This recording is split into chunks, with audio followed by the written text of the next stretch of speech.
우주의 먼지, 인간의 비밀을 찾아가다. 지구의 끝, 먼지 책방.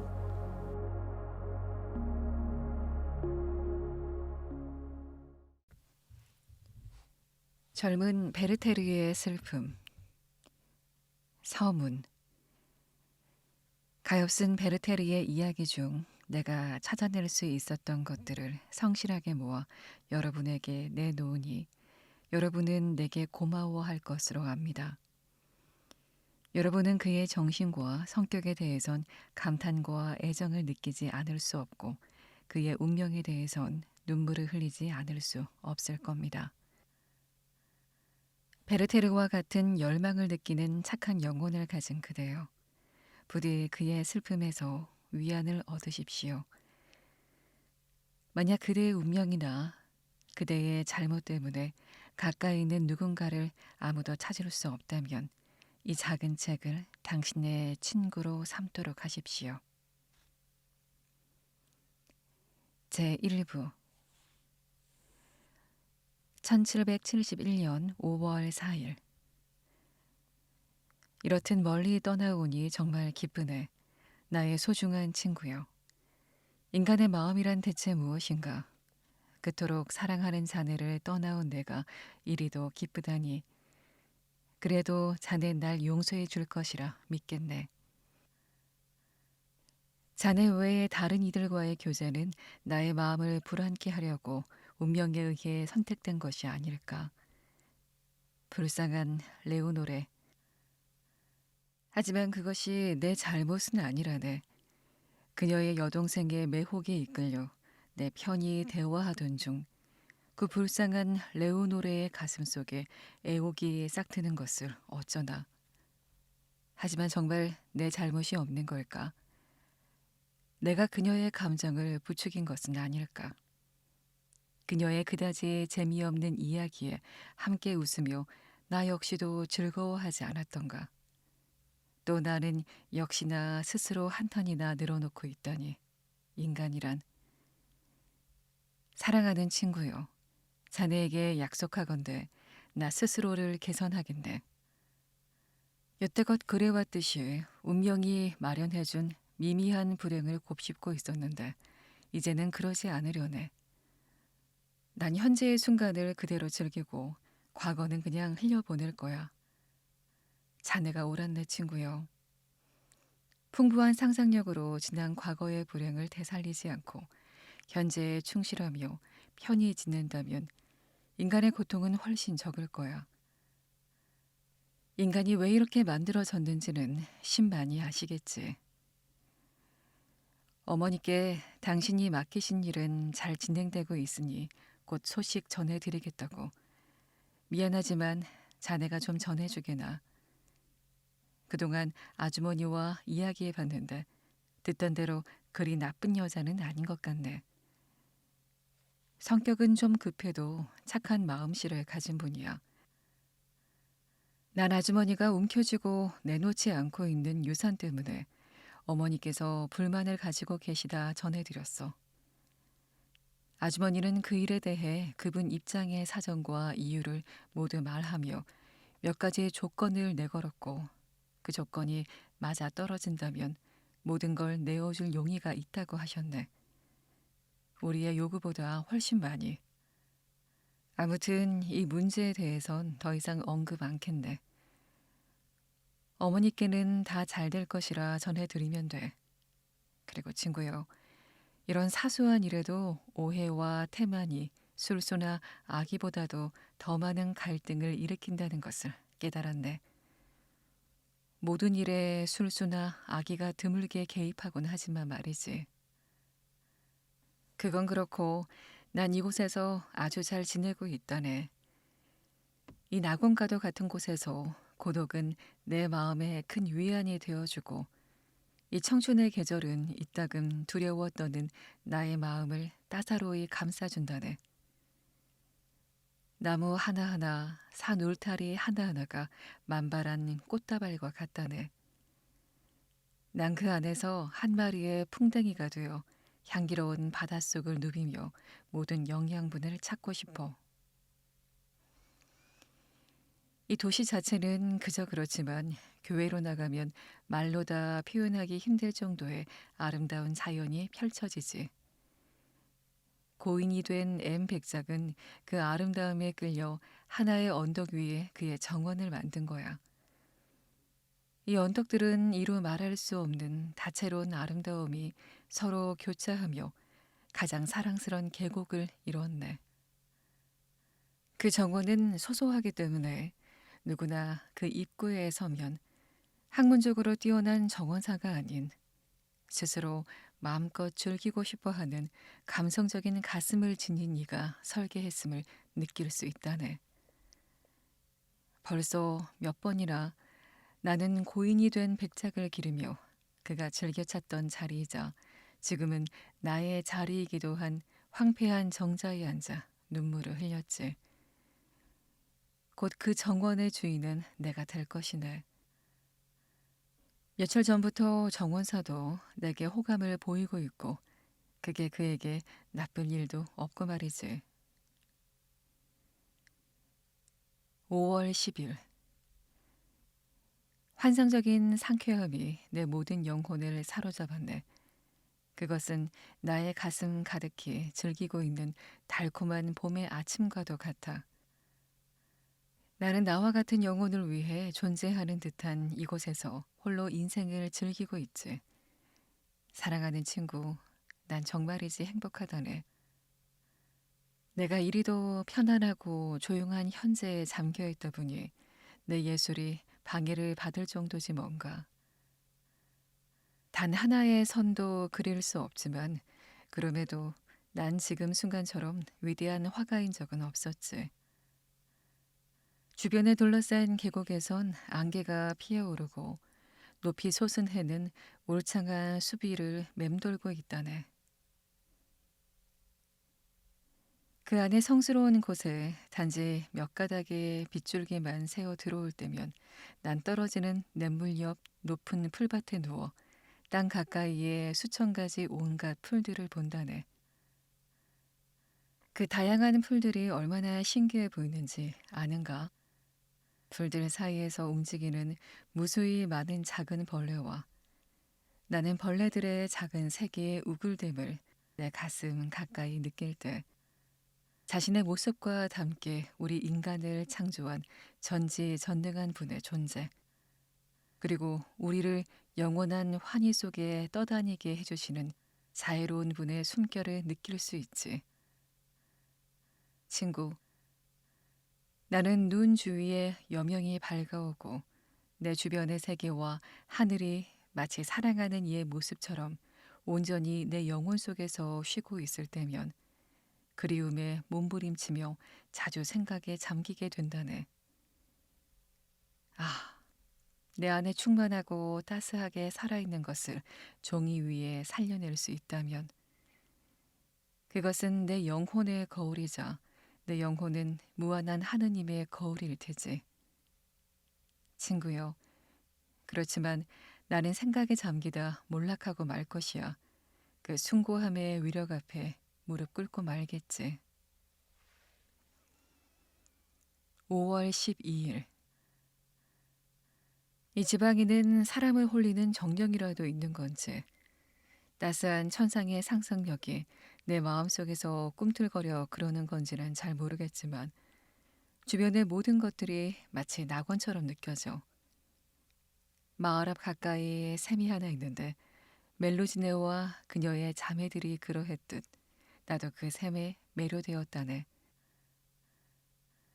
작은 언덕을 내려가면 궁룡 하나가 있고 20계단 정도를 더 내려가면 맑고 투명한 물이 대리석 틈에서 흘러나온다네. 위를 둘러싼 작은 담장과 그 주변을 둘러 에워싼 높은 나무들과 그 자리에 감도는 시원함. 이 모든 것에는 마음을 끌어당기는 무엇인가가 전율하게 만드는 무언가가 존재한다네. 난 하루도 빼먹지 않고 그곳에 1시간씩 앉아있다네. 그럼 시내에서 소녀들이 와서 물을 길어가는데 그건 살아가는 데 있어 가장 순수하면서도 가장 필요한 일이지. 예전엔 왕의 딸들도 손수 그렇게 하지 않았나. 그곳에 내가 앉아 있을 때면 이런 상상을 해. 예전에 웃 어른들이 샘가에서 서로를 알아가고 혼담을 나누고 자비로운 정령들이 우물과 샘 주변을 떠도는 그런 모습 말이네. 아, 이런 기분을 이해하지 못한다면 무더운 여름날 힘겨운 여정 끝에 맛보는 샘물의 시원함을 느껴보지 못한 사람일 거야. 5월 13일. 내가 있는 곳으로 내 책을 보내준다고 했던가? 이보게, 제발 부탁하건대 그것들로부터 날 좀 괴롭히지 말게. 난 더 이상 누구의 안대도 받고 싶지 않고 그 어떤 격려나 자극도 원하지 않네. 나의 가슴은 이미 충분히 스스로 요동치고 있으니 오히려 내게 필요한 건 자장가라네. 그리고 난 그런 자장가가 내가 읽고 있는 호메로스의 시 속에 이미 충분하다는 걸 발견했지. 끓어오르는 혈기를 잠재우기 위해 난 얼마나 자주 자장가를 불러야 했던가. 내 마음처럼 변덕이 심한 걸 자넨 보지 못했을 거야. 이보게나 내가 이런 소리를 굳이 할 필요가 있겠나. 슬퍼하다가도 금세 방탕해지고 달콤한 우울 속에서 치명적 정열로 변모하곤 하는 나의 모습을 보며 곤혹스러워하지 않았는가 말일세. 나도 나의 마음을 병든 어린아이처럼 대하고 있어. 뭘 하고 싶어 하든 다 받아주고 있다네. 이 얘기는 그만하도록 하지. 이것을 나쁘게 생각하는 사람들이 있을 테니. 5월 15일. 이 지역의 순박한 몇몇 서민은 이미 날 알고 날 좋아해 준다네. 특히 어린아이들이 나를 믿고 따른다네. 한 가지 서글픈 일이 있기도 했네. 처음에 내가 그들에게 다가가 이것저것 친근하게 물었을 때 어떤 이들은 내가 자신들을 놀리는 줄 알고 날 냉대하기도 했다네. 그렇다고 내가 기분 나빠하며 화를 낸 것은 아니었네. 단지 전부터 느끼던 사실이 확실해졌을 뿐이네. 서민들과 가깝게 지내기라도 하면 손해를 볼까 그들과 냉랭한 거리를 두는 신분 있는 사람들이 있네. 가까이 지내면 자신의 위험이 손상되기라도 한다는 듯이 말이지. 일부러 겸손한 체 하며 자신들의 거만함을 더욱 상기시켜주는 경박한 부류도 있고, 물론 나도 우리 모두가 평등하지 않으며 또한 그렇게 될 수 없다는 것을 잘 알고 있네. 하지만 나는 존경받기 위해 서민이라고 불리는 사람들과 거리를 두어야 한다고 믿는 사람들을 패배가 두려워 미리 도망치는 겁쟁이와 마찬가지로 비난해야 한다고 생각한다네. 얼마 전 샘터에 나가봤더니 젊은 하녀 하나가 물통을 계단 맨 아래에 두고 누군가 머리에 이도록 도와줄 리가 없는지 둘러보더군. 난 계단을 내려가 그녀를 보며 물었다네. 아가씨 도와드릴까요? 그녀는 얼굴이 빨개지며 대답했다네. 오, 아니에요, 나리. 사양하지 말아요. 내가 말한 후 그녀는 머리 위에 다리를 바로잡았네. 난 그녀를 도와주었고 그녀는 내게 고맙다고 인사하고 계단을 올라갔다네. 5월 17일. 난 이런저런 다양한 사람들을 알고 있지만 마음이 통하는 이는 아직 찾지 못했다네. 나에게 무슨 매력이 있는지는 모르겠지만 많은 사람이 나를 좋아해 준다네. 그러나 아쉬운 건 이 사람들과 아주 짧은 길만을 동행할 수 있다는 것이네. 이곳 사람들이 어떠냐고 묻는다면 세상 어느 곳에서나 마찬가지로 평범하다고 답할 수밖에 없을 걸세. 인간이란 다들 비슷비슷한 법 아니겠나? 대다수의 사람들은 대부분의 시간을 살아가기 위해 소비하고 조금이라도 자유가 생기면 불안해지면서 그 시간에서 벗어나려고 온갖 수단을 강구한다네. 인간의 운명이란. 그렇지만 여기 사람들은 정말로 선량하다네. 나는 가끔씩 스스로를 망각하고 아직까지 인간에게 허락된 즐거움을 그들과 함께 만끽한다네. 잘 꾸며진 식탁에 앉아 서슴없고 순진무구한 농담을 주고받거나 마차를 타고 주변을 산책하거나 무도회를 열어 흥에 겨워 춤을 추다 보면 그와 같은 것들이 내게 아주 좋은 영향을 준다네. 다만 내 안에서 사용되지 않고 썩어가는 다른 많은 힘들이 남아있다는 생각을 숨기고 있어야 한다네. 그 생각을 하자니 답답하기 그지없군. 오해를 불러일으키는 것이 우리 같은 사람의 운명인 것 아니겠나. 어린 시절 나의 여자친구가 떠나가 버렸다니. 내가 알던 그녀가 나는 스스로에게 이렇게 말하겠네. 멍청이, 이 세상에서 찾을 수 없는 것을 찾다니. 나는 그녀를 가졌었고 그녀의 심장을 느꼈네. 그녀의 거대한 영혼과 함께 할 때 현재를 뛰어넘는 나 자신을 느낄 수 있었지. 왜냐하면 그때의 난 되고 싶었던 건 뭐든 될 수가 있었으니 말일세. 신이시여, 그때 내가 사용하지 않은 영혼의 힘이 정녕 조금이라도 있었나이까.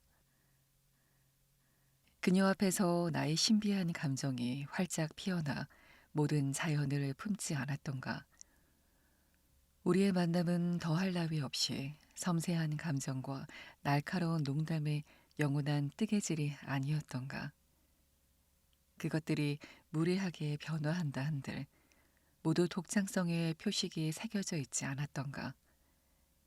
하지만 지금은 나보다 앞서 가져왔던 그녀의 시간이 그녀를 일찍 무덤으로 인도하고 말았네.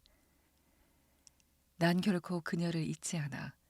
그녀의 굳건한 의식과 거룩한 관용을 절대로 잊지 않을 거야. 며칠 전 난 브이라는 젊은이를 만났네.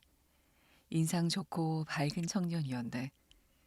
그는 막 대학 공부를 마쳤는데 스스로 별날이 영리하다고 여기지 않았지만 다른 사람들보다는 아는 게 많다고 믿는 듯했네. 여러 가지로 볼 때 그는 성실하고 부지런한 청년인데다 상당한 지식도 겸비했지. 내가 그림에 일가견이 있고 그리스어를 할 줄 안다는 것을 어디선가 듣고는 일부러 날 찾아와 자기가 가진 많은 지식을 늘어놓았네. 바토에서 우드, 드필에서 빈킬만에 이르기까지. 그리고 술처의 이론 첫 번째 단락을 완독했으며 고대 연구에 관한 강의를 기록한 하이네의 원고를 가지고 있다고 늘어놓더군. 난 그저 그렇게 하도록 내버려 두었네. 나는 또 한 분, 숨김없고 상냥한 공직자 한 분을 알게 되었네. 들리는 바에 의하면 그가 그의 9명의 자식들과 함께인 모습을 보면 절로 마음속의 기쁨을 맛볼 수 있다고 하는군. 특히 그의 첫째 딸에 대한 칭송이 자자하다네. 그분이 날 초대한 참이라 일간 한번 찾아뵐 생각이네. 그분은 여기서 1시간 반 정도 걸리는 산양용 별장에 살고 있네.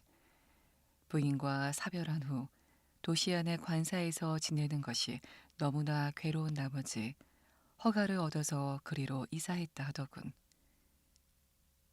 그 외에 몇 명의 괴짜도 마주쳤네. 그런데 그들은 정말이지 뭐 하나 참아주기가 힘든 사람들이더군. 멋대로 친한 척하는 그 태도가 날 못 견디게 한다네. 잘 지내게. 이 편지는 덧붙이거나 꾸미지 않고 아주 사실적이라 자네도 마음에 들어 할 것이야. 5월 22일. 인생이 한낱 꿈에 불과하다고 생각하는 사람들이 많지. 나도 언제나 그런 생각에 사로잡혀 살아왔네. 인간이 아무리 열심히 일하고 연구하더라도 활동과 탐구는 결국 한계에 부딪히며 인간의 모든 활동이 궁극적으로 욕망을 이루기 위함이고, 그 욕망도 결국엔 우리의 보잘것없는 인생을 연장하고자 할 뿐이지. 그리고 인간이 탐구하던 무언가가 어느 정도에 이르면 만족해버리는 것은 우리가 갇혀있는 감옥의 벽에 형형색색의 모양들과 밝은 풍경을 그려놓은 것과 같지 않겠는가. 빌헬름, 난 이런 것들에 그저 할 말을 잃게 된다네. 난 나 자신의 내부로 숨어들어 하나의 세계를 발견하지.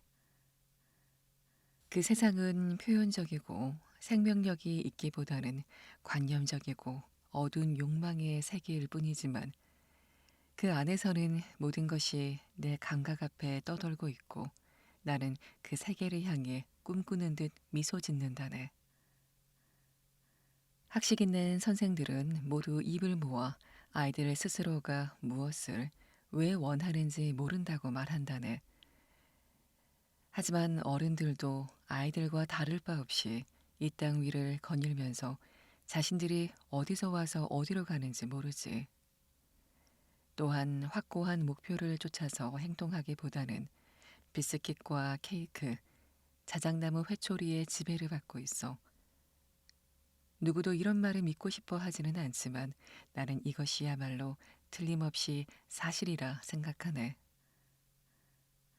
내가 이렇게 말하면 자네가 무슨 말을 할지 잘 알고 있네.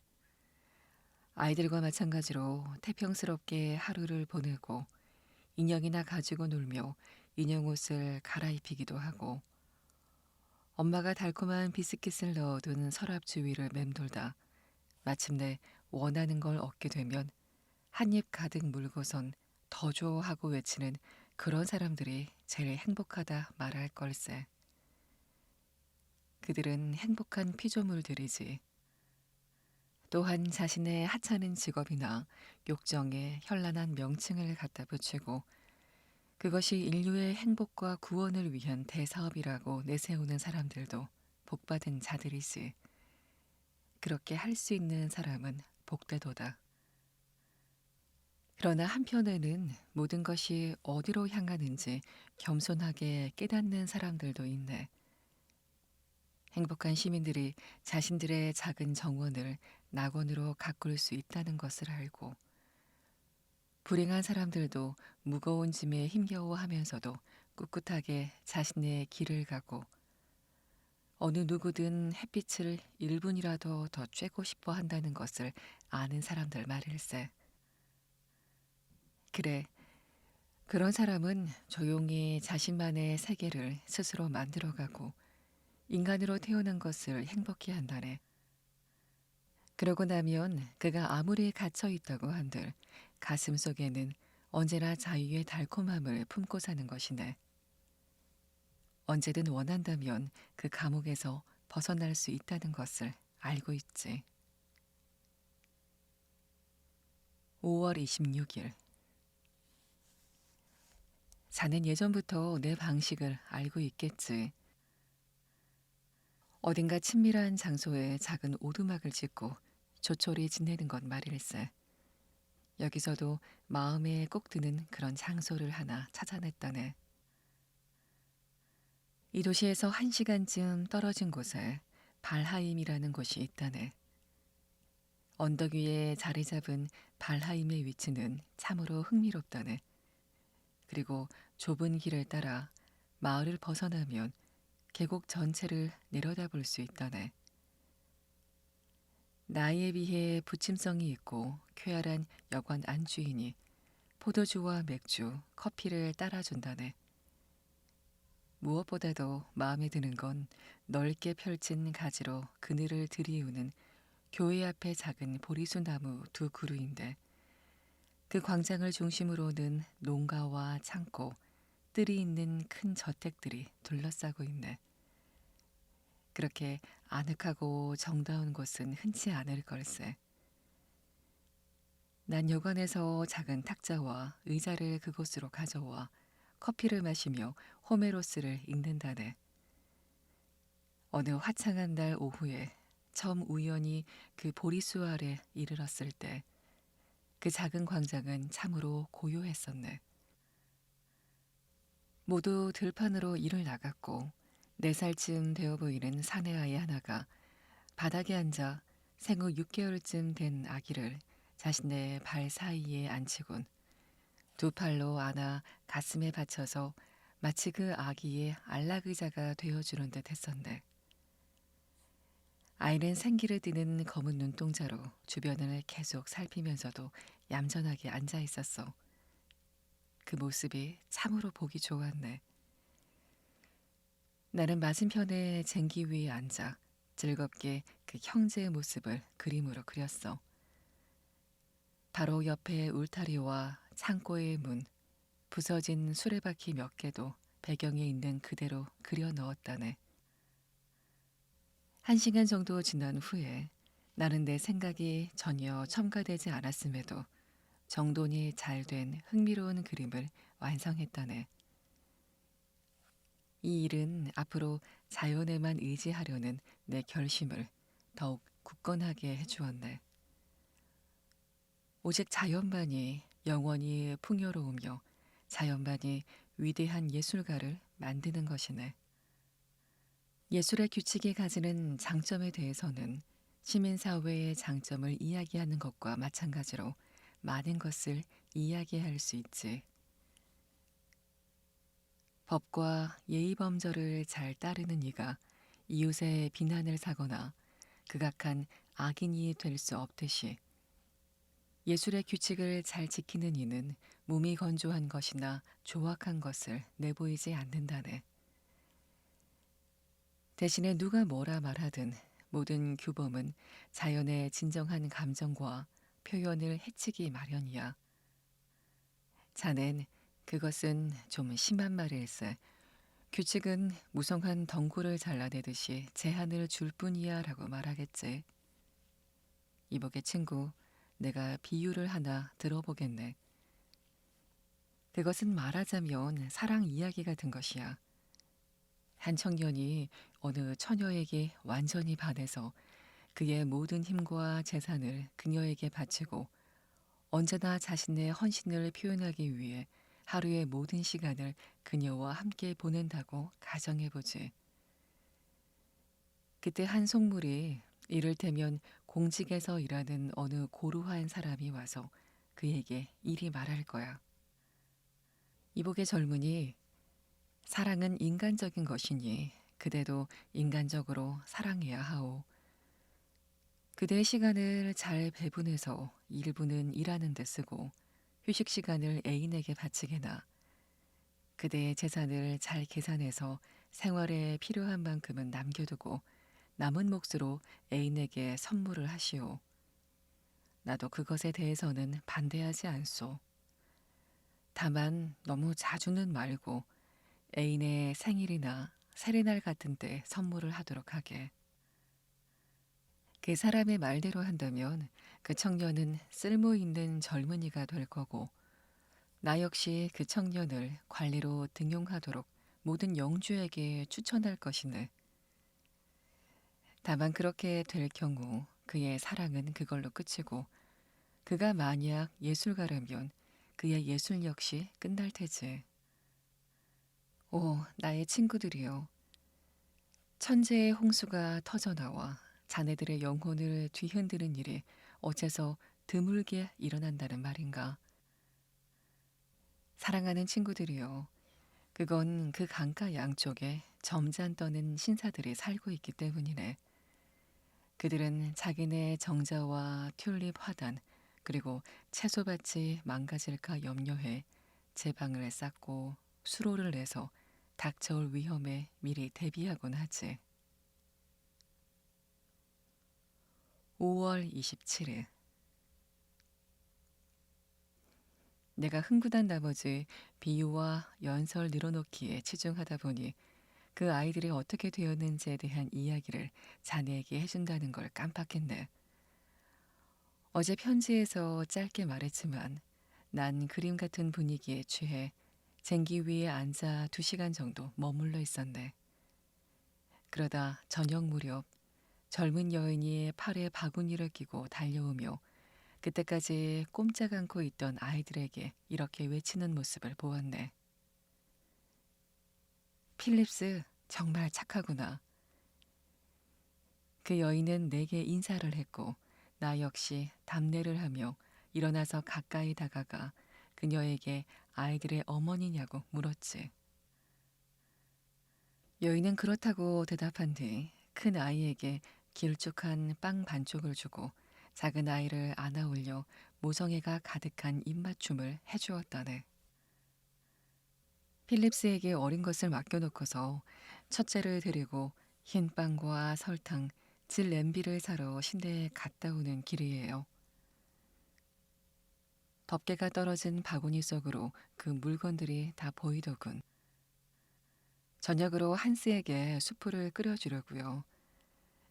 말썽꾸러기 큰애가 어제 필립스와 나물죽을 서로 먹겠다고 긁어 모으며 싸우다가 냄비를 깨뜨렸거든요. 나는 큰애가 어디 있냐고 물어봤네. 지금 초원에서 거위 몇 마리를 쫓아다니고 있다고 대답해 주는 찰나 첫째가 뛰어오더니 둘째 아이에게 개암나무에 여린 가지를 건넸어. 난 여인과 이야기하면서 그 여인의 부친은 학교 교사이고 남편은 사촌의 유산을 물려받기 위해 스위스로 여행 중이라는 사실을 알게 되었네. 그들은 남편을 속이고 유산을 가로채려 했어요. 그녀가 말했네.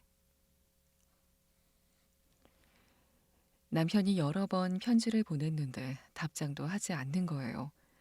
그래서 직접 그리로 가게 된 거죠. 부디 사고가 없어야 할 텐데. 그에게서 전혀 소식이 없네요. 여인을 두고 헤어지기가 왠지 안타까워 아이들에게 1크로이처씩을 나누어 준 뒤 다시 1크로이처를 여인에게 건네주며 시내에 나가게 되면 막내 아이를 위해 수프와 흰빵을 사주라고 했네. 그 후에 우리는 헤어졌다네. 소중한 친구여. 솔직히 말하건대 내 마음을 전혀 걷잡을 수 없을 때 삶의 테두리 안에서 행복하게 움직이는 사람들의 모습을 보면 혼란이 누그러진다네. 좁은 생존의 틀 속에서 겨우겨우 태어난 태도로 하루하루를 살아가며 잎사귀가 떨어지는 것을 보면서 오로지 겨울이 다가온다는 생각만을 하는 사람들 말일세. 그 후로 나는 교회의 그곳을 자주 찾아간다네. 아이들은 나와도 친숙해져서 내가 커피를 마시면 설탕을 얻어먹고 저녁에는 버터빵과 발효 우유를 나누어 먹는다네. 일요일에는 그들에게 1크로이처를 주는 걸 빼먹지 않았는데 어쩌다 예배 후에 내가 그곳에 가지 못할 때는 요관 주인에게 대신 주라고 일러두었지. 아이들은 나를 친숙하게 대하며 온갖 이야기를 다 들려주곤 한다네. 특히 마을에 아이들 여러 명이 모이게 될 때 나를 독차지하려고 욕심부리며 흥분하는 모습이 날 즐겁게 하곤 하지. 나는 나를 귀찮게 한다고 신경 쓰는 아이들 어머니의 걱정을 덜어주기 위해 많은 애를 써야만 했네. 5월 30일. 일전에 자네에게 그림에 대해 썼던 얘기는 시에도 기가 막히게 맞아떨어진다네. 시는 본질적인 것을 파악해서 과감하게 표현해야 하네. 그러면 적은 것으로도 많은 것을 말할 수 있지. 오늘 내가 본 장면을 그대로 보고 쓴다면 세상에서 가장 아름다운 전원시가 될 걸세. 그렇다면 문학이나 배경이나 전원시 같은 게 다 무슨 소용인가? 우리가 자연 현상의 한 부분을 받아들일 때 굳이 그것을 이리저리 다듬을 필요가 있겠는가? 만약 내가 서론을 거창하게 늘어놓는 것을 보고 뭔가 대단하고 고상한 걸 기대했다면 자네는 또다시 시시해질 걸세. 이번에 내 흥미를 끈 것은 그저 한 농가의 시골 총각이라네. 난 늘 그래왔듯 두서없이 이야기할 것이고 자네도 늘 그렇듯 내가 과장을 늘어놓는다고 생각하겠지. 이번에도 역시 발하임에서 있었던 일일세. 발하임에서는 언제나 이런 희한한 일이 벌어진다네. 보리수나무 아래에서 커피를 마시는 모임이 있었는데 나는 그 자리에 별로 어울리지 않는 듯해서 핑계를 대고 물러나 있었네. 그때 한 총각이 근처의 건물에서 나오더니 지난번 내가 그림을 그렸던 쟁기에 다가가서 뭔가를 고치며 분주하게 움직였네. 그 태도가 마음에 와닿아서 그에게 말을 걸어 이것저것 물어보았고 우린 금방 친해졌네. 이런 부류의 사람들과 늘 그렇듯 곧 속마음을 터놓고 이야기를 했지. 그는 어느 과부집에서 일하고 있는데 꽤 좋은 대우를 받는다고 하더군. 그 여주인에 대해 많은 이야기를 늘어놓고 칭찬하는 모습을 보면서 난 그의 몸과 마음 모두 그 과부에게 진심으로 빠져 있음을 눈치챘다네. 그가 말하길 그녀는 더 이상 젊지도 않고 첫 남편에게서 너무 시달렸기 때문에 다시 결혼할 의사가 없다는 걸세. 그녀가 얼마나 아름답고 매력적인지 첫 남편의 과오를 지우기 위해 그녀가 자신을 선택해 주기를 얼마나 바라는지 그의 설명을 통해서 알 수 있었네. 그가 지닌 순수한 연정, 사랑과 진정을 제대로 전달해 주려면 그의 말 한마디 한마디를 그대로 옮겨야 할 걸세. 정말 그의 표현력, 목소리에 담긴 조화로움, 눈빛 속에 비밀스런 불꽃을 생생히 전달하려면 세상에서 가장 위대한 시인의 재능을 지녀야 할 걸세. 아니, 그의 태도와 표정 속에서 우러나오는 다정함은 내가 재혼해봤자 서툴 뿐이네. 특히 날 감동시킨 건 혹여 내가 그와 그녀의 관계를 이상하게 받아들여서 그녀의 정숙한 태도에 의혹을 갖게 될까봐 염려하는 그의 모습이었네. 젊음 없이도 그를 사로잡은 그녀의 자태와 몸매에 대해 말하는 그의 모습이 얼마나 매력적이었던지 난 그저 마음속에서만 그 모습을 되새길 뿐이네. 내 생에 그토록 강한 욕망과 뜨겁고 진실한 갈망을 순수한 형태로 나타나는 것을 처음 보았네. 그래, 분명히 말하자면 이런 순수함은 생각해 본 적도 없고 꿈꿔 본 적도 없지만 그러한 순수함과 진실을 생각할 때면 마음속 영혼이 불타오르네. 그런 진실과 애정의 모습은 어디로 가든 나를 따라오지. 그 불꽃이 내게 옮겨 붙은 양 그리움과 갈망에 애가 탄다고 말하더라도 날 너무 책망하진 말아주게나. 가능한 빠른 시일 내에 그녀를 만나보려 하네. 아니, 다시 생각해보니 관두는 게 나을지도 모르지. 그녀의 애인을 통해 그녀를 보는 게 훨씬 나을지도 모르니까. 아마 직접 보게 된다면 지금 내 마음속과는 전혀 다르게 보일 수 있지 않겠나. 무엇 때문에 이 아름다운 영상을 망가뜨린단 말인가. 6월 16일. 자네한테 왜 편지를 쓰지 않느냐고. 자네가 그런 질문을 하면서도 많이 배운 사람이라고 할 텐가. 어련히 내가 잘 지내리라 생각할 수 있었을 걸세. 그러니까 짧게 말하자면 내 가슴을 깊이 파고드는 그런 누군가를 알게 되었네. 나는, 음, 잘 모르겠네. 내가 어쩌다 무척이나 사랑스러운 여인을 알게 되었는지에 대해 자네에게 조리 있게 설명해 주기는 어려운 일일세. 난 그저 만족스럽고 행복할 뿐 사실을 정확하게 기술하는 역사가는 아니랬세. 마치 천사 같아. 나 참 이런 소리는 누구나 애인한테 그렇게 말하지 않는가. 그녀가 얼마나 완벽하고 또 어떤 이유로 완벽한지 설명하기 힘들다네. 그녀가 내 마음을 완전히 사로잡았다는 것만으로 충분하지. 그녀는 총명하고도 순진하며 착실하고 단호해. 또 활기차고 분주하게 움직이면서도 영혼의 평온을 지녔다네. 그녀에 대해 하는 모든 말이 다 조잡한 수다일 뿐이고 그녀를 제대로 나타내지 못하는 공허하고 어줍지 않은 추상화에 불과하다네. 다음에 기회가 닿으면, 아니, 다음이 아니라 지금 바로 이야기해 주겠네. 지금 하지 않으면 다시는 이야기할 기회가 없을 걸세. 그럼 우리끼리 얘기지만 이 편지를 쓰기 시작한 뒤로 벌써 3번이나 펜을 놓으려 했다네. 말에 안장을 올리고 밖으로 외출하고 싶어서 말이네.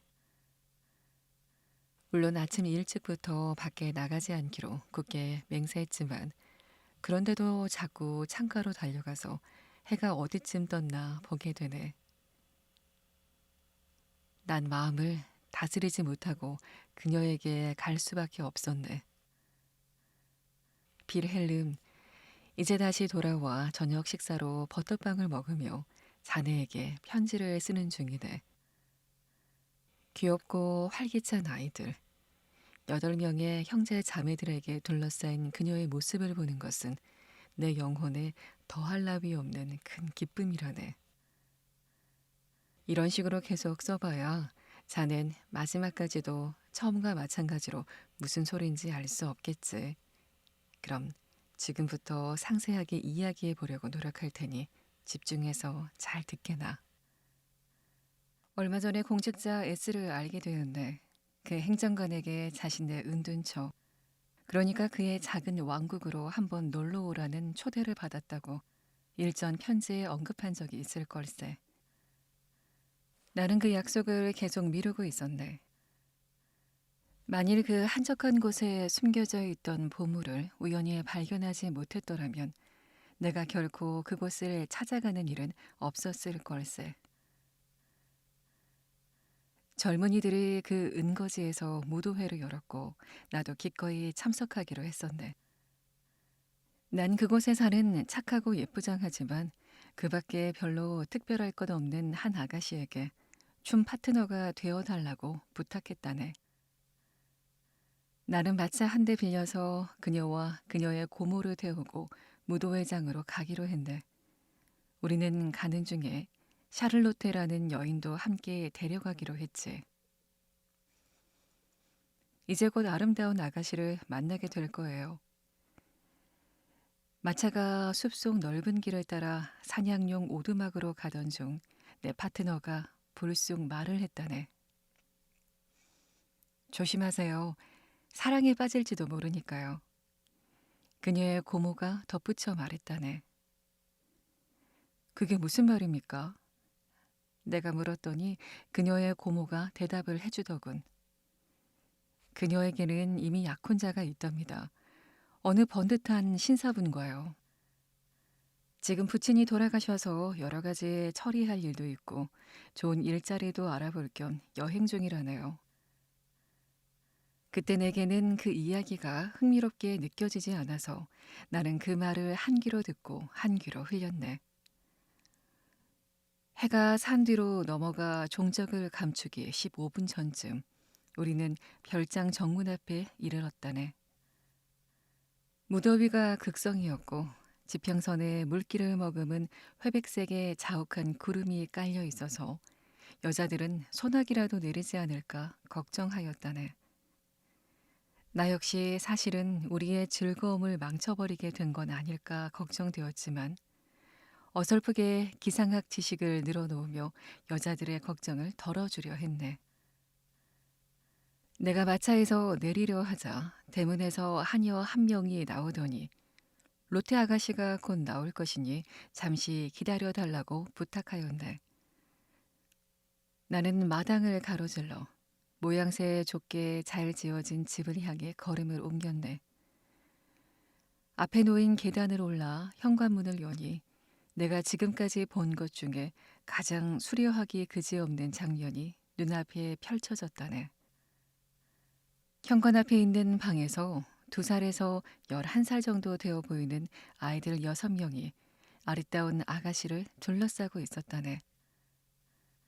그 아가씨는 중간 정도 키에 팔과 가슴에 분홍색 리본이 달린 수수한 흰옷을 입고 있었는데 흙방을 들고선 둘러싼 아이들에게 각자의 나이와 먹성에 맞게 다정스레 나눠주고 있었다네. 아이들은 그녀가 빵을 잘라주기 전부터 저마다 작은 손을 높이 쳐들고 기다리다가 빵을 받고선 천진난만하게 고맙습니다라고 외쳤다네. 어떤 아이는 각자 받은 저녁빵에 만족스러운 표정을 지으며 펄쩍 뛰며 기뻐하기도 했고 어떤 아이들은 조용한 성격 탓인지 로테가 낯선 이들과 타고 갈 마차를 보기 위해 천천히 대문 쪽으로 걸어 나오기도 했지. 이렇게 직접 집 안까지 들어오는 수고를 끼치고 숙녀분들을 밖에서 기다리게 해 정말 죄송해요. 옷도 갈아입고 제가 집에 없을 것을 대비해 이런저런 집안일을 하느라 아이들에게 저녁 식사로 빵을 나눠준다는 걸 깜빡 잊었답니다. 아이들이 제가 나눠주는 빵이 아니면 먹지를 않아요.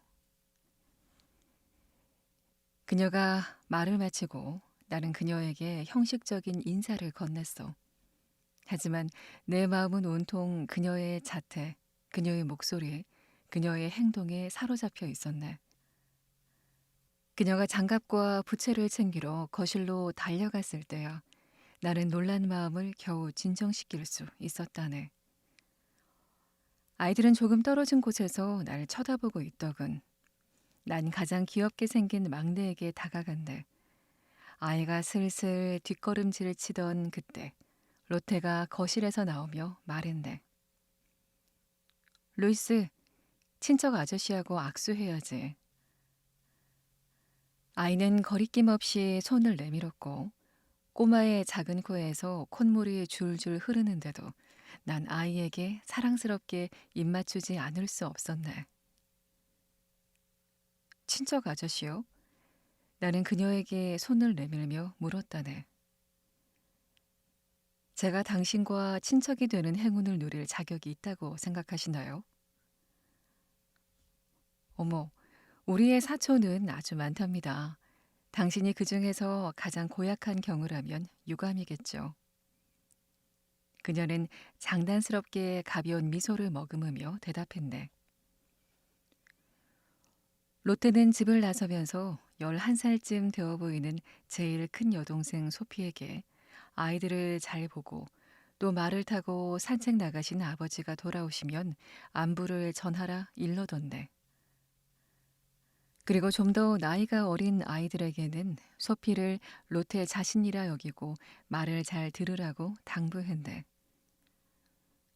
아이들 2~3명이 그러겠다고 큰 소리로 약속했는데 6살가량의 작은 금발 여자아이가 당돌하게 말을 했네.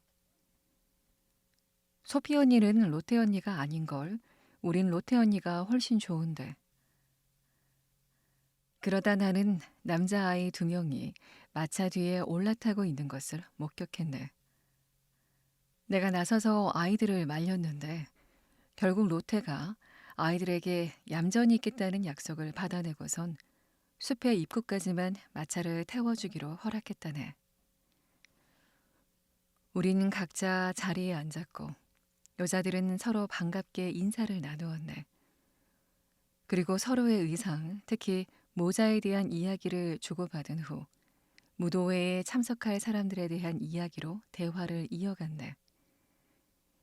이야기가 끝나자마자 로테는 마차를 세우고 두 형제를 내리게 했다네.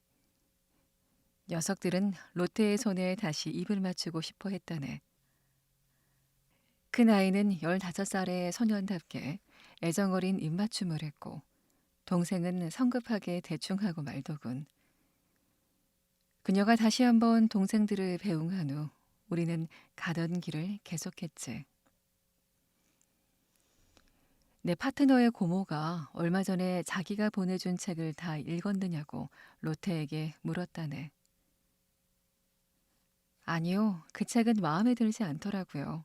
다시 가져가도 좋아요. 그 전 책도 별로였어요. 로테가 대답했네. 나는 그것들이 어떤 책들이냐고 물어봤는데 그녀의 대답에 놀랄 수밖에 없었다네. 그때 나는 그녀가 분명한 성격을 지녔다는 걸 알 수 있었네. 그녀가 말을 할 때마다 얼굴에서 새로운 매력과 정신이 반짝이지 뭔가. 내가 자신을 이해한다고 느꼈기 때문인지 그녀의 광채가 점점 더 빛을 발하는 것처럼 보였다네. 어릴 적에는 소설만큼 좋아하는 것이 없었어요. 그녀가 말을 이었네. 일요일에 방 한편에 앉아 미스 제니의 행복과 불행을 함께 마음으로 나누면서 얼마나 행복했는지는 신께서만 아실 거예요. 지금도 그런 종류의 책에 마음이 끌린답니다. 하지만 요즘에는 책을 읽을 여유가 부족해서 책을 읽는다면 제 취향에 딱 들어맞는 책이면 좋겠어요. 저는 책 속에서 저의 세계를 다시 발견할 수 있는 작가가 가장 좋아요. 제 삶과 같은 일들이 일어나고 제 가족의 삶처럼 흥미롭고 정이 넘치는 이야기를 쓰는 그런 작가 말이에요. 우리 집이 낙원 같다고 할 수는 없지만 그래도 말로 표현하기 힘든 행복의 원천인걸요. 그녀의 말을 듣고 밀려오는 마음속의 감동을 감추느라 애를 먹었지만 그리 오래 지속되진 못했네. 잠시 지나가는 말로 그녀가 몇몇 작품과 소설 웨이크필드의 목사에 대해 진지하게 의견을 피력하고 있을 때, 나 역시 그만 자제력을 잃고 그녀에게 내 속에 있던 말들을 모조리 털어놓고 말았다네. 얼마 후에 로테가 다른 이들에게 말을 걸었을 때야 비로소 그동안 계속 다른 여인들이 눈을 크게 뜨고서 쥐 죽은 듯 조용히 앉아 있다는 것을 알아챘다네. 내 춤 파트너의 고모가 몇 번이고 코를 킁킁대며 비웃는 듯 했지만 난 상관하지 않았네. 우리는 춤을 추는 즐거움에 대한 이야기로 화제를 옮겼네. 춤에 대한 지나친 열정이 잘못이라고 하더라도 고백하건대 춤보다 즐거운 건 없어요. 걱정으로 가득할 때 음도 잘 맞지 않는 제 피아노 앞에 앉아 서투른 솜씨로 데모곡을 연주하고 나면 기분이 풀리곤 하거든요. 이야기를 나누는 동안 내가 얼마나 즐거운 마음으로 그녀의 검은 눈동자를 쳐다보느라 정신이 팔렸는지, 그녀의 싱그러운 입술과 상기된 볼이 완전히 나의 영혼을 사로잡았다네. 또 그녀의 멋진 언변에 넋이 나가 그녀가 하는 말의 표현을 제대로 알아듣지 못했다네. 뭐 그러한 것들이야. 자네가 날 너무 잘 알고 있으니 굳이 말하지 않아도 상상할 수 있을 걸세. 무도회장에 마차가 도착하고 난 무슨 몽유병 환자인 양 마차에서 내렸다네. 어둠이 내려앉아 저물고 있는 세계 속에서 꿈속처럼 빨려 들어가 불 켜진 무도회장에서 들려오는 음악 소리도 듣지 못했지. 내 춤 파트너의 고모와 롯데의 춤 파트너였던 아우드란 씨, 또 어떤 이름 모를 신사가 마차 문까지 나와 우리를 맞았고 곧바로 각자 자신의 파트너와 함께 무도회장으로 입장했네. 나도 내 파트너를 데리고 들어갔지. 우리는 서로 뒤섞여 돌아가면서 미뉴에트 춤을 추었어. 난 여러 아가씨들에게 춤을 청했는데 마음에 들지 않는 여자일수록 손을 잡은 다음 떨어질 생각을 하지 않더군. 로테와 그녀의 파트너는 데무곡을 추기 시작했네. 로테가 우리 대열과 함께 춤을 추기 시작했을 때 내가 얼마나 기뻤는지. 그 기분은 자네도 충분히 공감할 걸세. 그녀의 춤은 자네가 직접 눈으로 보아야 한다네. 그녀는 열과 성을 다해서 춤에 집중하더군.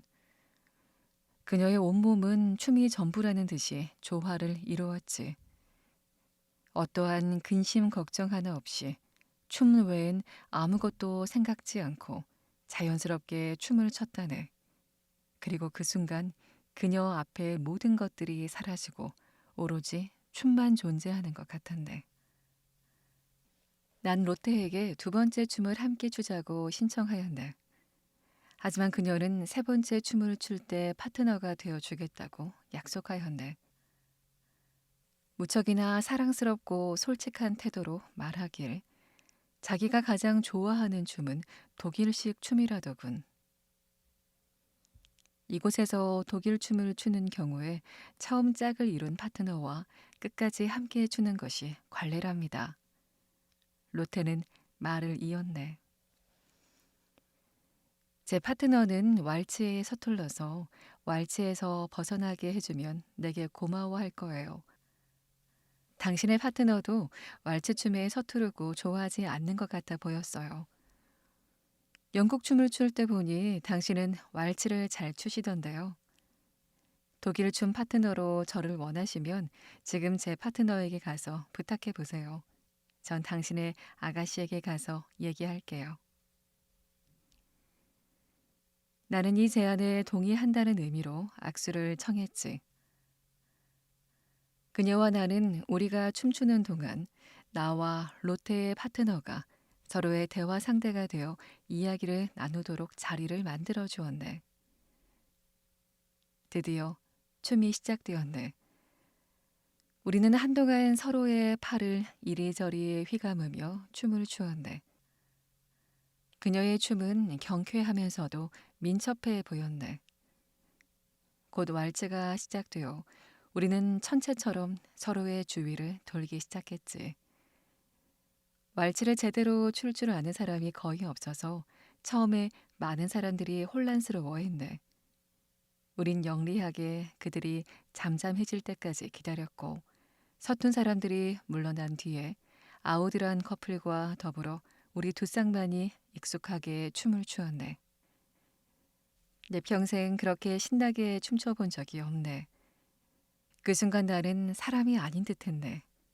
더없이 사랑스러운 여인을 품에 안고 주변이 안 보일 정도로 번개처럼 이곳저곳을 누비며 춤춘다니 말이네.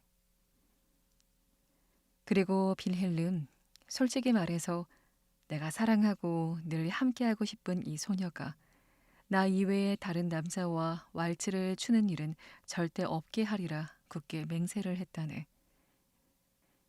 서록 내가 그 때문에 목숨을 잃는다 해도 말이지. 자네는 이런 나를 이해할 수 있겠지.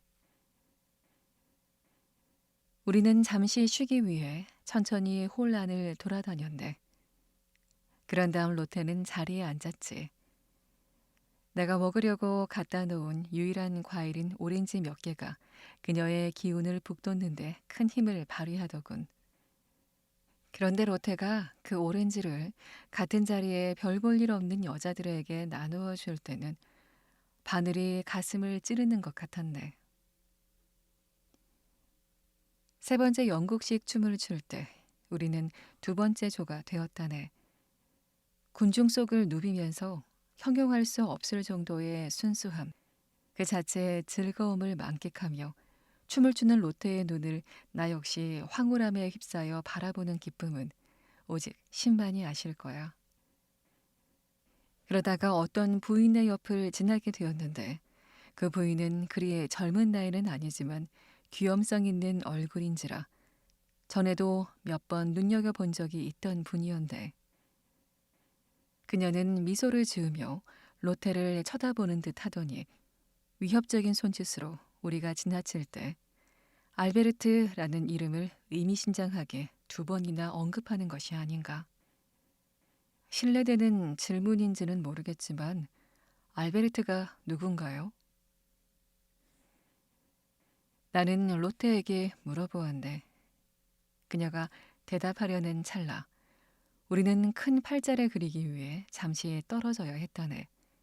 그리고 다시 서로가 스치게 되었을 때 그녀가 뭔가 생각에 잠긴 듯 알 수 없는 표정으로 나의 손을 잡으며 말했다네. 숨길 일은 아니에요. 알베르트는 성실한 사람이에요. 저와 약혼을 한 사이라고 말할 수 있는 분이기도 하고요. 무도회장으로 오는 동안 아가씨들에게 들었으니 처음 듣는 얘기는 아니었네. 하지만 그 이야기는 마치 처음 듣는 얘기처럼 낯설게 느껴졌네. 짧은 시간 동안 나에게 이토록 소중한 존재가 된 이 여인과 그 이야기를 연관지어 생각하고 있지 않았기 때문이지. 난 순간 머리가 멍해지고 혼란스러워서 그만 엉뚱한 커플 속으로 끼어들고 말았네. 그 바람에 모두가 뒤죽박죽이 되어버렸지만 다행히 로테가 침착하게 나를 이끌어 주어서 질서를 되찾았다네. 무도회가 끝나기 전부터 번개가 많이 치더군. 이미 지평선 일대에서 번쩍이며 쳤었는데 난 그게 기온이 낮아져서 그런 거라 둘러댔었지. 그런데 춤이 끝나기도 전에 천둥 소리에 음악이 안 들릴 정도가 되어버렸네. 여자 셋이 대열에서 이탈하고 그 파트너들이 뒤를 쫓아갔네. 분위기는 착 가라앉았고 음악도 멈춰졌네. 즐거움이 한창인 와중에 이런 불안이 엄습하면 평소보다 더 강한 인상을 받게 되는 건 당연한 일 아니겠나. 전과 후의 감정 변화가 더 확연히 느껴지니까. 물론 근본적으로 우리의 감각이 예민해져 있어서 그만큼 더 강한 인상을 빨리 받아들이기 때문이겠지. 몇몇 여자가 야릇한 표정으로 얼굴을 찌푸린 것도 같은 이유겠지. 어떤 여자가 홀 한 구석에서 창문을 등지고 귀를 막고 있었고 뒤따라 다른 여자가 귀를 막은 여자의 앞에 꿇어앉아 무릎에 얼굴을 파묻었네. 또 다른 여자는 그 둘 사이로 파고들어서 눈물을 흘리며 껴안기도 했지. 몇몇은 집으로 돌아가고 싶은 눈치였다네.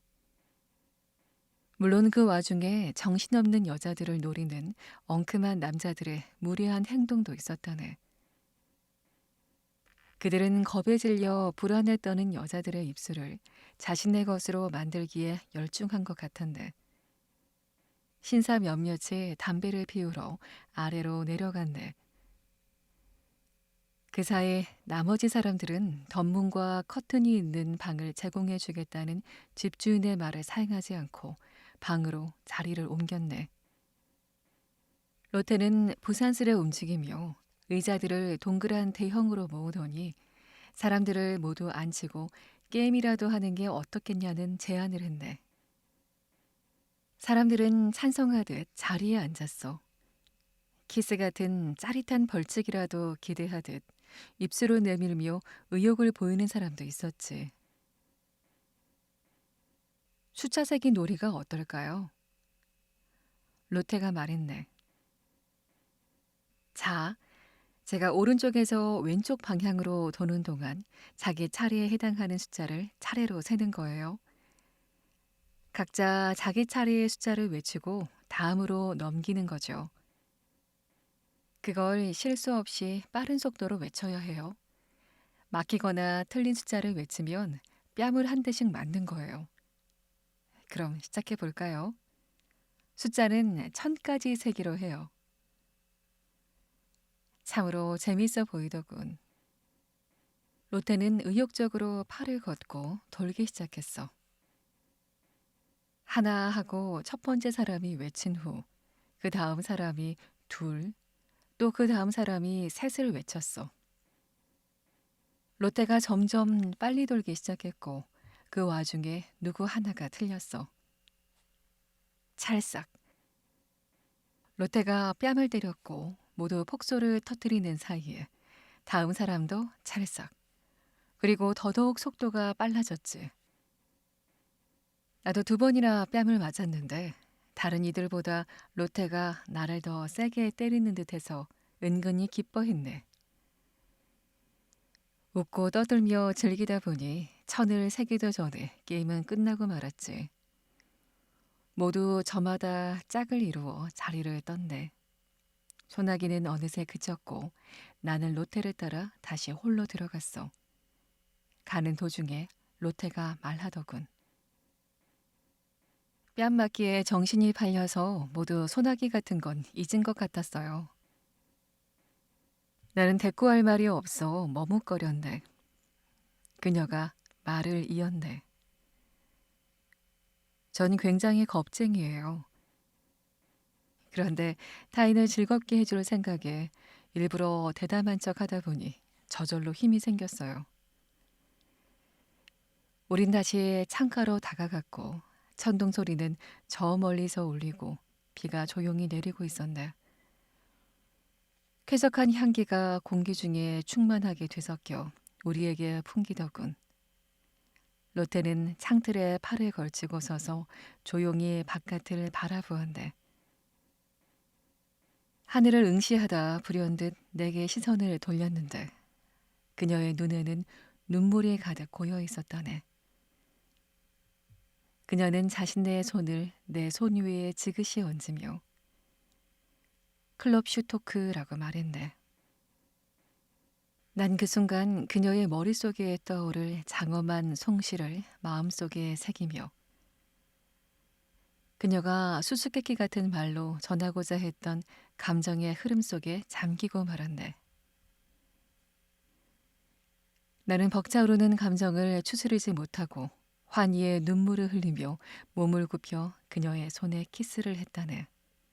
그리고 다시 그녀의 눈을 바라보았지. 거룩한 시인이요.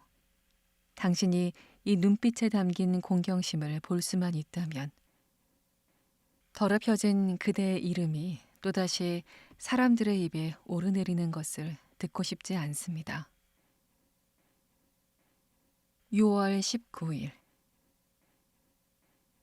지난밤 편지가 어디서 중단되었는지 기억나지 않는군. 단지 기억나는 건 집에 돌아와 누운 것이 새벽 2시였다는 거야. 내가 편지를 쓰지 않고 자네와 직접 이야기를 나누었다면 아마 아침이 될 때까지 자네를 붙잡고 있었을 걸세. 무도회가 끝난 뒤 집으로 돌아오던 길의 일은 아직 이야기하지 못했는데 오늘도 역시나 그 이야기를 하기에 적절한 날은 아닌 것 같네. 그날의 해돋이는 참 볼만했네. 사방에는 온통 이슬 맺힌 풀잎과 싱그러운 들판이 펼쳐져 있었지. 동행한 여자들은 마차 안에서 졸기 시작했네. 로테는 나에게도 눈을 좀 붙이라고 말하며 자기를 신경 쓸 필요는 없다 했네. 그녀의 눈을 바라보며 내가 말했네. 당신이 깨어있는 동안은 나 역시 졸리지 않을걸요. 우리 둘은 로테의 집에 도착할 때까지 계속 깨어 있었다네. 조용히 문을 열고 나오는 하녀에게 로테가 질문을 했고 하녀는 언제나 그렇듯 아버님과 아이들 모두 잘 있으며 아직 자고 있노라 대답했네. 헤어지기 전에 난 로테에게 한 번 더 만나자 부탁했고 로테는 내 청을 들어주었네. 그 후로 해와 달과 별은 변함없이 자신의 궤도를 돌고 있었지만 나는 도무지 낮과 밤을 분간할 수 없었네. 내 주위의 세상이 통째로 사라져 버린 것일세.